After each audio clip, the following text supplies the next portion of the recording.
అందరికీ నమస్కారం.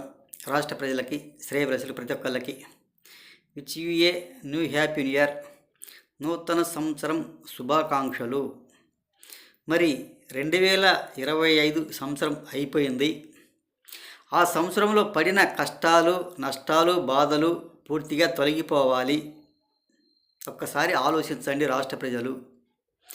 మరి 2026 నుండి ఈ సంవత్సరం, కొత్త సంవత్సరం సుఖ సంతోషాలతో, ఐశ్వర్య మరియు ఆరోగ్యతో కొత్త జీవితంగా మనస్ఫూర్తిగా కోరుకుంటున్నాను. అందరికీ ఆరోగ్యం బాగుండాలి అని తెలియజేస్తూ, అందరూ కూడా కొత్తగా వినండి, కొత్తగా మారండి. పాతవన్నీ మీ చెడు బుద్ధులు, చెడు ఆలోచనలు మానుకోవాల్సిందిగా తెలియజేస్తున్నాను. ఒక్కసారి ఆలోచించండి. కొత్త సంవత్సరం కాబట్టి మీ చెడు బుద్ధులు, చెడు ఆలోచనలు మానండి. కొంకరి బుద్ధులు, కొంకరి చూపులు, వంకర చూపులు అటువంటి మానివేయండి. ఒక్కసారి ఆలోచించుకోవాల్సిందిగా.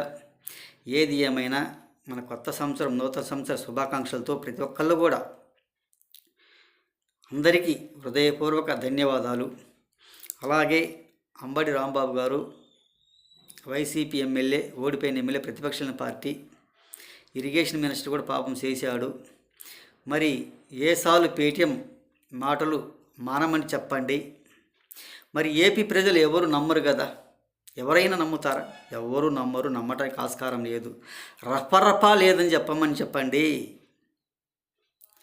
రపరపా లేదు, లేదు. ముందు ఆయన గారిని, వైఎస్ జగన్మోహన్ రెడ్డి గారిని 38 ఈడీ కేసులు, సిబిఐ కేసులు ఉంటాయి కాబట్టి అవన్నీ తగ్గించుకోమని చెప్పండి. ముందు ఇవి పనికిమాలిన మాటలు, పనికిమాలిన వ్యవహారాలు ఎందుకు?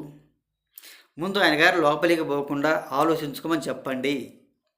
అవి చూసుకున్న తర్వాత ఏది ఏమైనా జనాల్లోకి వస్తే సరిపోద్దు. కానీ ఊరక పనికిమాలిన మాటలు మాట్లాడుకుంటూ, రప్పరప్ప అనుకుంటూ, ఇవి లేనిపోని కల్పన చేసుకుంటూ రావటమే కానీ దేనికి పనికొచ్చేవాళ్ళు మాత్రం కాదు. మీరు పాడే పాటలు, ఆ మాటలు మానండి, అవి తర్వాత పెట్టండి. అంతేగాని ఊరక పనికిమాలిన మాటలు మాట్లాడుకుంటుంటే రాష్ట్ర ప్రజలు నమ్మరు కదా. 5 సంవత్సరాలు చూశారు కాబట్టి ఒకసారి ఆలోచించండి అని తెలియజేస్తూ, ఏది ఏమైనా రాష్ట్ర నాయకులకి, ఒక రాష్ట్ర ముఖ్యమంత్రి పర్యులు కానీ, ఒక డిప్యూటీ సీఎం పవన్ కళ్యాణ్ గారు కానీ మన రాష్ట్రానికి మంచి చేయడానికి వచ్చారు. మంచిగా చూస్తారు, మంచిగా రాష్ట్రాన్ని అభివృద్ధి చేయగలుగుతారు. మనకు రాజధాని లేదు కాబట్టి రాజధాని పూర్తి అవుతుంది, పోలవరం పూర్తి అవుతుంది, విశాఖ స్టీల్ ప్లాంట్ కూడా మంచిగానే ఉంటుంది.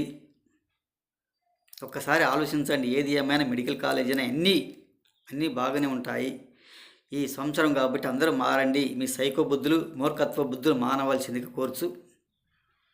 ప్రతి ఒక్కళ్ళకి హృదయపూర్వక ధన్యవాదాలు తెలియజేస్తూ నేను సెలవు తీసుకుంటాను.